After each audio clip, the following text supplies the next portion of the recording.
오늘 저녁부터 금요 기도 시간에 빌립보서를 강의하려고 합니다. 이 빌립보서를 통하여서 하나님께서 오늘 우리 선문교에 주시는 귀한 말씀을 들으면서 그 말씀을 듣기만 하는 것이 아니라 그 말씀이 나를 변화시키고 우리 선문교회를 변화시키고 2020년도 금요 기도회 이 시간을 통하여서 놀라운 하나님의 은혜가 우리 선문의 모든 성도님들과 함께 하시기를 주님의 이름으로 축원을 드립니다. 빌립보서를 어떻게 해서 기록하게 되었는가 하면은 빌립보 교회에서 로마 감옥에 갇혀 있는 바울을 위하여서 에바브로디도를 보내주었습니다. 그래서 에바브로디도를 통하여서 많은 헌금도 전달을 받고 또 말할 수 없는 격려를 받았습니다. 그런데 로마 감옥에 있는 사도 바울과 같이 있는 동안에 에바브로디도가 병을 얻게 됩니다. 이 소식을 듣고 빌립보 교회에서 참 걱정을 하고 기도를 많이 했습니다. 그러는 가운데 에바브로디도가 완쾌를 하게 됩니다. 사도 바울이 에바브로디도를 자기 곁에 좀 더 오래 두고 싶었지만은 빌립보 교회 성도님들에게 돌려보내는 것이 빌립보 교회 성도님들에게 큰 더 기쁨이 될 것이다. 그래서 그 에바브로디도를 빌립보 교회로 돌려보내면서 그렇게 많은 사랑을 베풀어 주었던 빌립보 교회 성도님들에게 편지를 쓰고 있는 것이 바로 빌립보서의 내용이 되겠습니다. 빌립보 교회가 어떻게 세워졌는가 하면은 사도 바울이 2차 전도 여행 중에 세워진 교회입니다. 자주장사 루디아의 집에서 시작이 되었는데 빌립보 교회 최초의 교인이 누구인가 하면은 바울과 실라가 1차 전도 여행을 나갔을 때에 귀신 들린 한 불쌍한 여인이 있었습니다. 그 귀신을 쫓아내 주었더니 그 귀신을 이용해가지고 장사를 하는 주인이 귀신이 쫓겨나고 자기가 장사를 할 수 없게 되니까 사도 바울과 실라를 모함을 해가지고 실컷 두들겨 맞고 깊은 감옥 속에 갇히게 됩니다. 사도행전 16장에 자세하게 기록이 되어 있는데 그때 바울과 실라가 한밤중에 어떻게 했습니까? 하나님을 원망하고 막 그렇게 하지 않았어요. 기도하고 찬송을 불렀더니 옥문이 열렸습니다. 옥사장이 한밤중에 시찰을 하다가 보니까 옥문이 열렸으면 죄수들이 다 도망갔을 것이고 그러면은 자기는 죽을 수밖에 없는 것을 알고 자기를 하려고 할 때 사도 바울이 무슨 짓이요? 우리는 도망가지 않았어. 그랬더니 옥사장이 뭐라고 말합니까? 우리가 어떻게 하여야지 구원을 얻을 수 있습니까? 하고 사도 바울에게 물으니까 사도 바울이 뭐라고 대답했습니까? 주 예수를 믿어라. 그리하면 너와 내 집이 구원을 얻으리라. 그래서 옥사장의 가족이 다 예수를 믿게 되고 세례를 받게 됩니다. 바로 그 사람들이 빌립보 교회의 창립 멤버들인 것입니다. 자주장사 루디아의 집에서 옥사장과 그리고 그 가족들 이렇게 몇 사람들이 모여서 시작한 빌립보 교회입니다.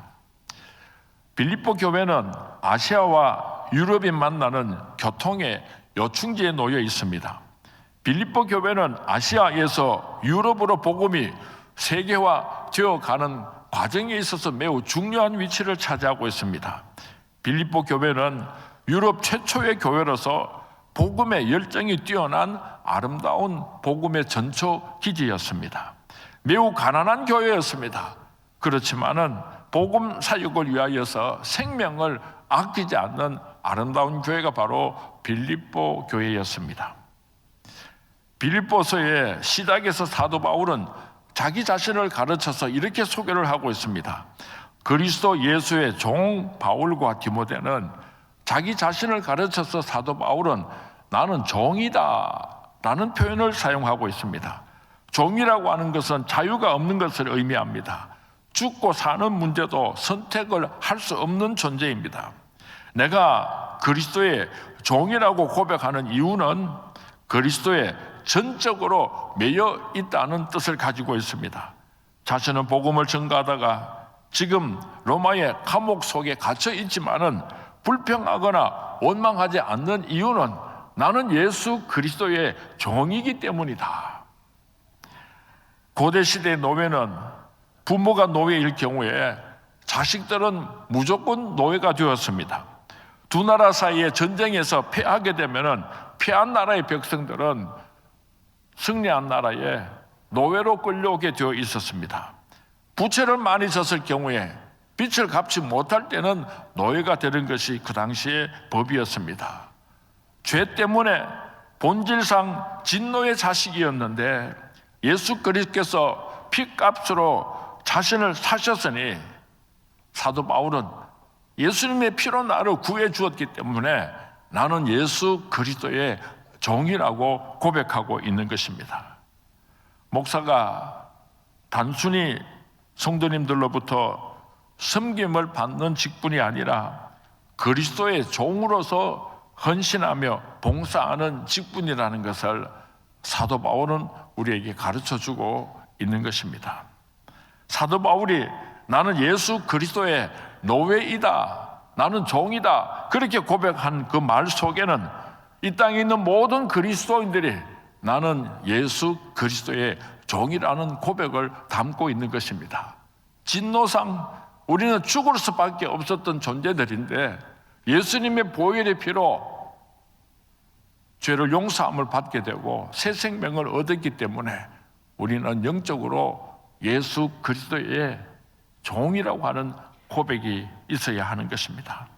우리 서문교회에서 이제 2월 달이 되면은 피택 장로님도 세우고 또 안수 집사님도 세우고 권사님도 세우게 되는데 우리 서문교회에서 직분자를 세우는 것은 영적인 지도자를 세우는 것이 아니라 머슴을 세우고 식모를 세우는 것입니다. 종을 세우는 것입니다. 준비하시는 모든 분들도 내가 장로가 되어야지, 내가 집사가 되어야지, 내가 권사가 되어야지 그런 기도를 하는 것이 아니고 충성스러운 종이 되어서 주님의 몸된 교회와 성도님들을 잘 섬기겠습니다. 종이 되겠습니다. 머슴이 되겠습니다. 그렇게 준비하며 기도해 주시기를 바라고 우리 성도님들이 그분들을 세울 때에 특별한 사람들을 세우는 것이 아니라 우리 서문교회 일꾼들이 필요하니까 식모랑 머슴을 세우는 것이다. 그렇게 생각을 하고 어떤 사람이 충성스럽게 일을 잘 하겠는가? 교만하지 아니하고 성도님들을 잘 섬기고 주님의 몸된 교회를 잘 섬기겠는가? 영안에 눈을 뜨고 그렇게 분별하면서 피택하여 주셨으면 참 좋겠습니다. 그리스도 예수의 종 바울과 디모데의 관계에 대해서도 말씀을 하고 있습니다. 디모데의 아버지는 헬라 사람입니다. 어머니는 유대 출신의 경건한 그리스도인 유니게입니다. 1차 전도 여행 때에 그리스도인으로 개종을 하고 너무나 경건한 신앙생활을 했기 때문에 사도 바울은 이 디모데를 믿음 안에서 나의 아들이다, 참 아들이다, 이런 표현을 여러 곳에서 사용하고 있습니다. 사도 바울이 믿음 안에서 얻은 내 아들이다. 얼마나 사랑하면 이런 표현을 할 수가 있었겠습니까? 2차 전도 여행 때는 사도 바울과 함께 동행을 했습니다. 빌립보 교회 설립에도 참여를 하였고 로마 감옥 생활을 할 때도 사도 바울과 함께 지내기도 했습니다. 믿음의 아들인 동시에 충실한 동력자이었던 것을 성경 말씀은 우리에게 가르쳐주고 있습니다.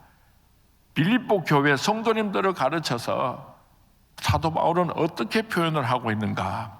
그리스도 예수 안에서 빌립보에 사는 모든 성도들이라고 부르고 있습니다.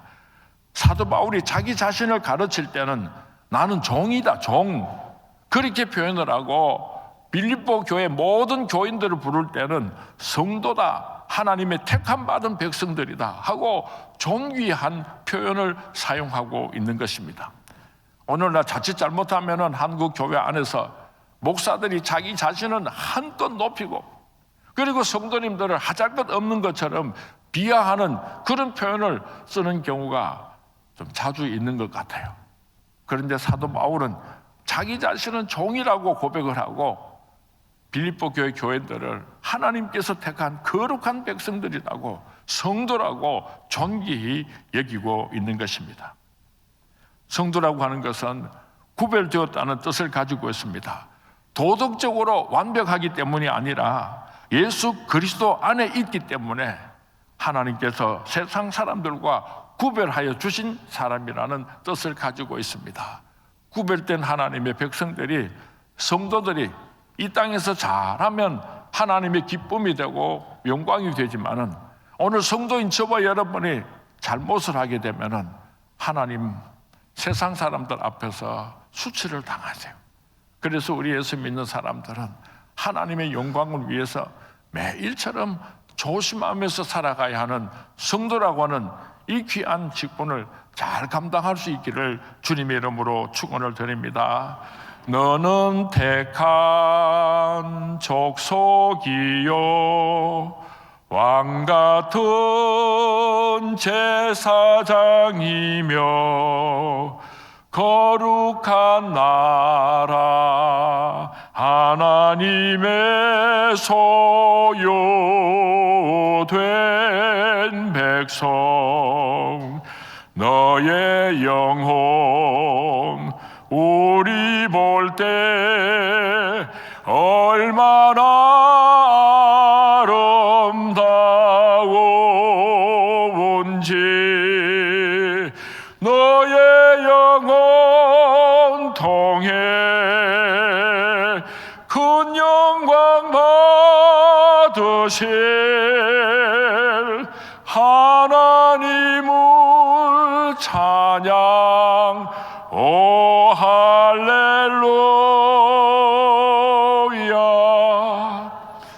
그렇게 자주 부르는 찬송인데도 반주를 안 해주시니까 아슬아슬하고요.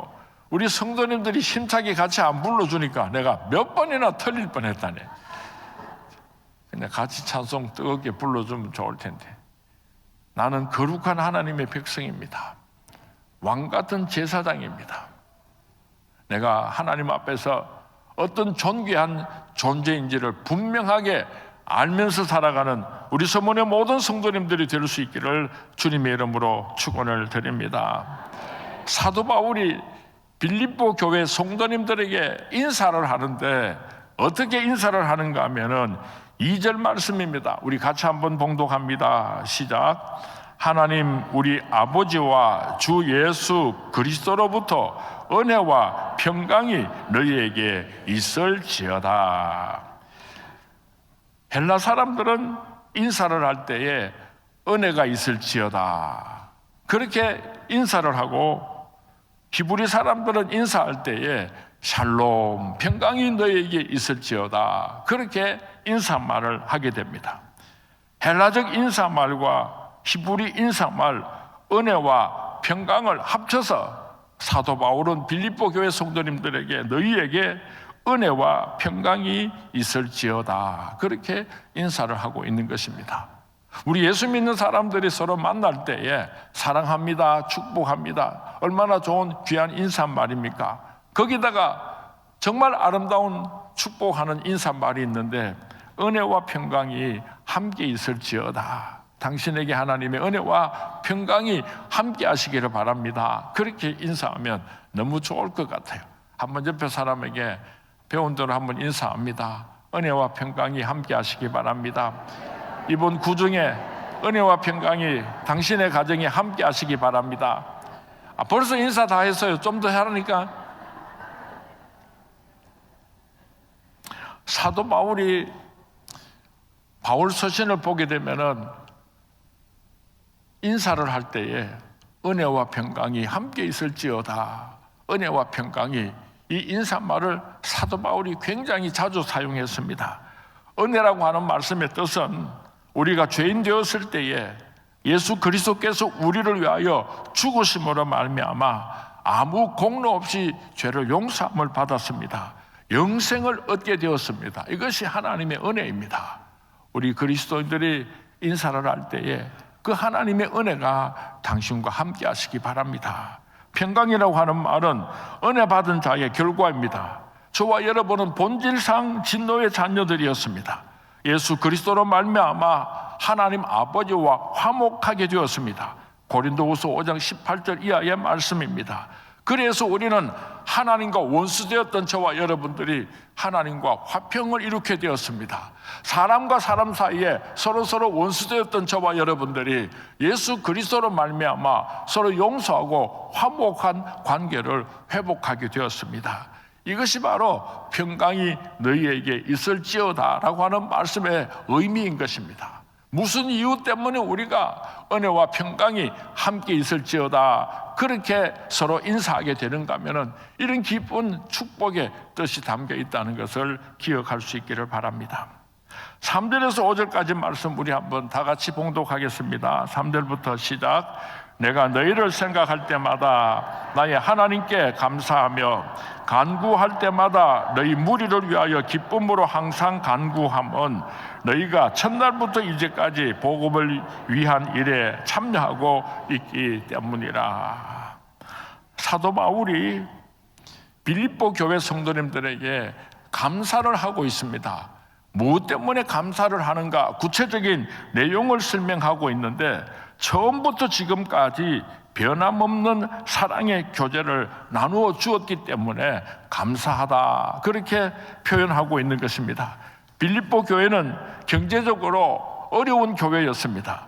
그럼에도 불구하고 복음의 열정으로 가득 찼기 때문에 사도 바울이 선교 사역을 하는 동안에 눈물로 기도해주고 여러 번 헌금을 해서 사도 바울에게 선교비를 보내주었습니다.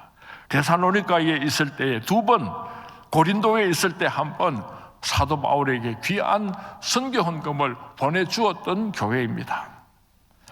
사도 바울을 시기하고 사도 바울을 질투하여서 그래서 교회로부터 많은 오해와 박해를 받고 있을 그쯤에 빌립보 교회는 사도 바울에게 이런 큰 사랑을 베풀어 주었기 때문에 너무너무 고맙고 감사하다고 표현하고 있는 것입니다. 빌립보 교회의 교제의 특징이 있습니다. 인간적인 교제가 아니었습니다. 복음을 위한 교제였습니다. 복음의 증진이라고 하는 목표 아래서 세계 선교를 위하여서 서로 교제하는 교회였습니다. 세상적이고 세속적인 교제가 아니었습니다. 그들의 교제는 자발적이었습니다. 예수 그리스도의 사랑 안에서 이런 아름다운 영적인 교제를 나누었던 것입니다. 지속적인 교제였습니다.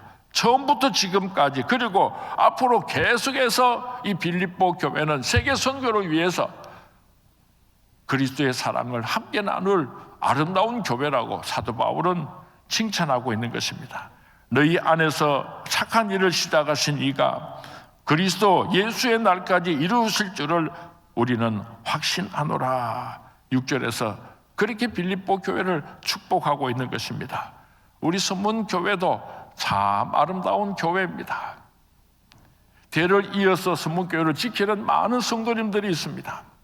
3대 4대에 걸쳐서 우리 서문교회를 지금까지 지키고 또 자손들에게 물려줄 귀한 성도님들이 많이 있습니다. 얼마나 사랑의 교제가 길고 긴지 몰라요.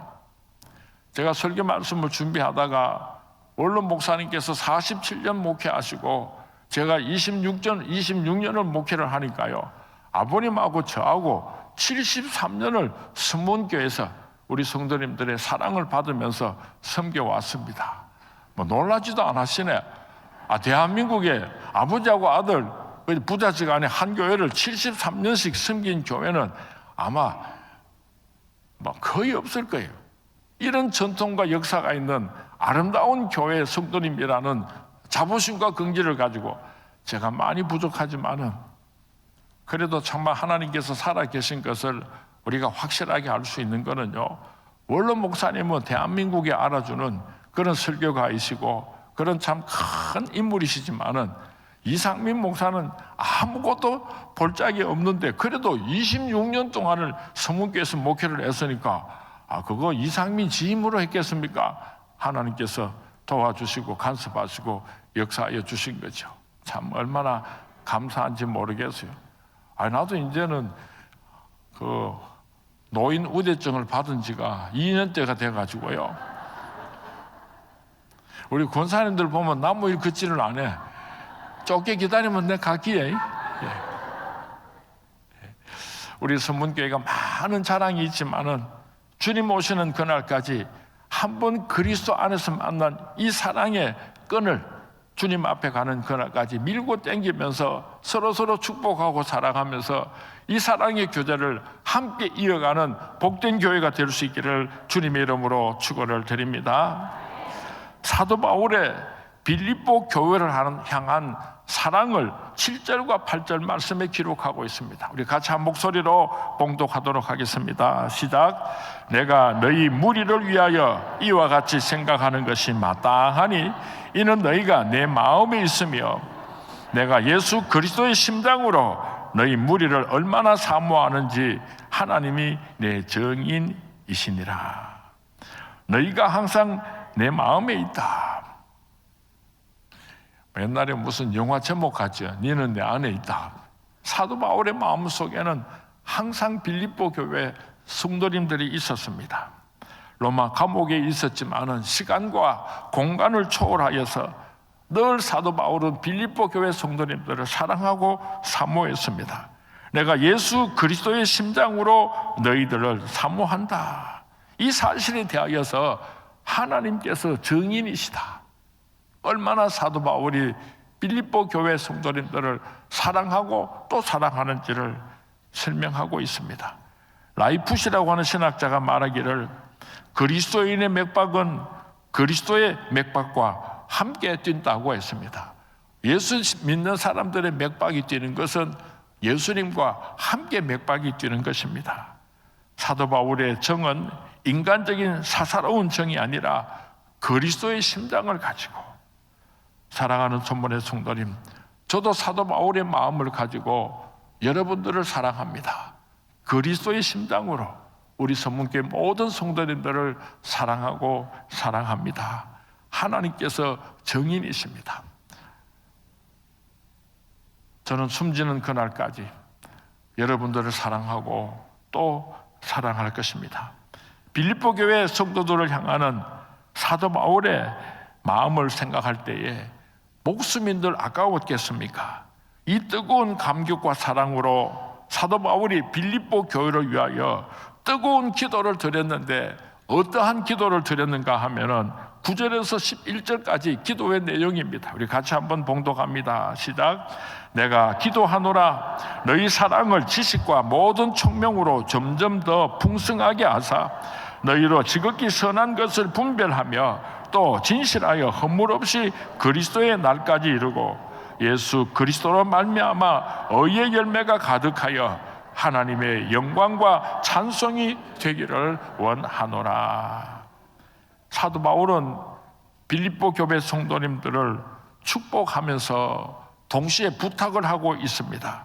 지식과 총명이 자라서 사랑이 더욱 풍성해지므로 옳은 것을 분별할 수 있게 되기를 원한다. 내가 그렇게 기도한다. 사도 바울은 빌립보 교회 성도님들에게 편지했습니다. 지식과 총명이 없는 사랑은 광적입니다. 일시적입니다. 인간적인 사랑입니다. 지식과 총명을 통하여서 우리들의 사랑은 더욱더 깊어가게 되는 것입니다. 사랑이 없는 판단력은 너무나 위험합니다. 사랑이 풍부해서 옳은 것을 분별하는 성도들이 되어달라고 간곡하게 부탁하고 있습니다. 우리 선문의 성도님들도 지식과 총명을 겸비한 사랑으로 하나님께 영광이 되고 우리들의 사랑은 더욱더 깊어질 수 있게 되기를 주님의 이름으로 축원을 드립니다. 진실하여 아무 거리낌이 없이 하나님의 심판대 앞에 서기를 원한다고 기도했습니다. 빌립보 교회 성도님들이 하나님 앞에 설 때에 부끄럽지 않게 설 수 있게 되기를 나는 간절히 바라고 기도한다. 목사의 소원이기도 합니다. 목사의 꿈이기도 합니다. 목사의 마음은 어머니의 마음입니다. 목사의 마음은 예수님의 마음입니다.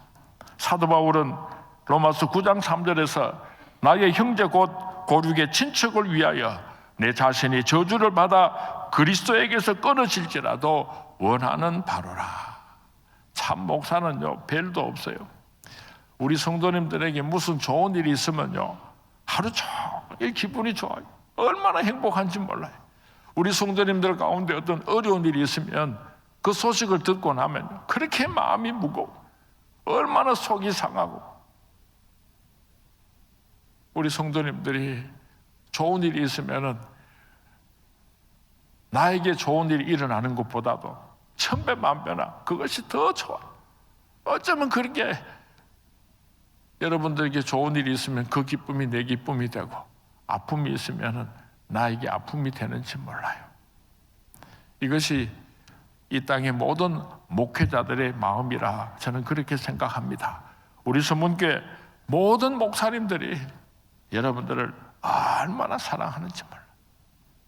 사랑한다는 말이 나오니까 오늘 우리 목사님들하고 자동차를 타고 가다가 오다가 내가 부목사님들에게 사모님하고 연애 얼마나 했어요? 연애하면서 무슨 좋았던 일이 있어요? 하고 이렇게 물었더니요 강순은 목사님이요 이상한 이야기를 했어요. 결혼하기 전에 둘이 연애를 하면은 집에 데려다 줬답니다. 골목 앞에까지 데려다 주면은 그 골목에서 집 안에까지 들어가는데 뭐 몇십 메다 되지도 않았는데 내 걱정하니까 네 들어가면은 잘 들어갔다고 문자 보내라. 그러면 내 집에 간다. 이렇게 서로 약속을 하고 헤어졌는데 지금은 마누라지만은 옛날에 그 애인이 들어가가지고 목욕하고 막 일한다고 문자를 안 보내면은요 깜빡 잊어버릴 수 있잖아요. 3시간씩 4시간씩 그 문 앞에 서서 기다렸다는 거예요. 그래서 내가 속으로 강순은 목사는 자기 아내 사랑하는 그 마음으로 목회하면은 목회 틀림없이 성공하겠다 그랬습니다. 그리고 사도 바울은 빌립보 교회 성도님들을 위하여서 이렇게 기도하고 축복합니다. 예수 그리스도로 말미암아 의의 열매를 많이 맺어 하나님께 영광 올려드리기를 내가 간구하노라 그랬어요. 그리스도를 믿으면 누구든지 구원을 얻습니다. 그러나 천국에 가서 받는 상급은 서로 다를 것입니다.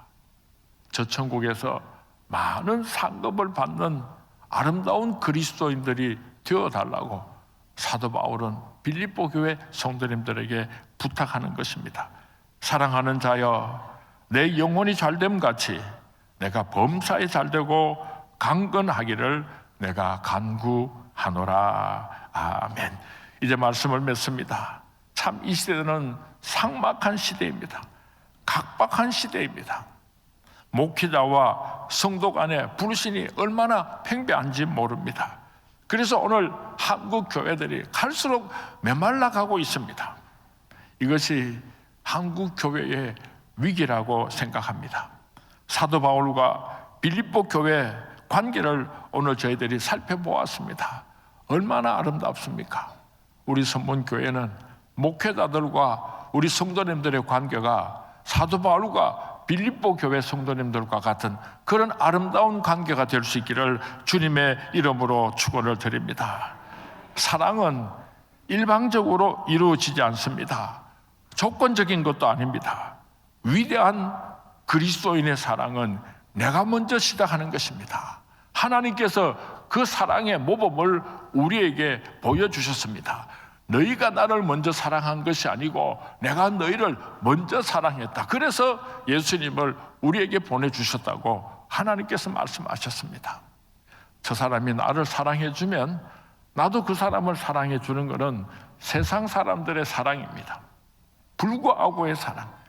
때로는 내가 많은 손해를 보고 억울한 일이 있음에도 불구하고 예수 그리스도의 사랑을 내가 먼저 베품으로 말미암아 우리 선문교회가 아름다운 교회가 될 수 있기를 주님의 이름으로 축원을 드립니다. 목사가 이 강단에서 설교 말씀을 전가하니까 목사는 간도 크고 담대한 줄 아는데요, 참 목사가 겁이 많아요. 또 목사가 얼마나 외로운지 몰라요. 제가 설교를 마치고 제 사무실로 가서 보면은 있잖아요, 이 겨드랑이에요. 그냥 축축해져요. 얼마나 긴장을 하고 말씀을 증거하는데 힘이 드는지요? 2부 설교 말씀을 마치고 내려오면은요, 여기 축축한 것이 2배가 되잖아요. 그래서 3부 예배를 드릴 때 가끔 양복을 갈아입을 수밖에 없을 때가 있어요. 너무 옷이 많이 젖어가지고. 아니, 평생 이 강단에 서서 말씀을 증거하는데 목사님 그래도 긴장이 됩니까? 하나님의 말씀을 선포하는데 세상 말이면 뭐 웃기기도 하고 뭐 실수해도 되고 내 마음대로 해도 되지만은 하나님의 말씀을 선포한다는 이 중압감 때문에 목사님들이 이 강단에서 말씀을 증거할 때에 얼마나 긴장을 하는지 몰라요. 또 우리 성도님들이 우리 목사님들이 군중 속의 고독이라고요. 때로는 참 외로울 때가 많아요. 우리 성도님들께서 우리 서문교회 모든 교역자들을 사랑하고 아껴주셔서 우리 서문교회가 이 세상에서 가장 아름다운 축복받은 교회가 될 수 있기를 주님의 이름으로 축원을 드립니다. 주님의 이름으로 축원을 드립니다.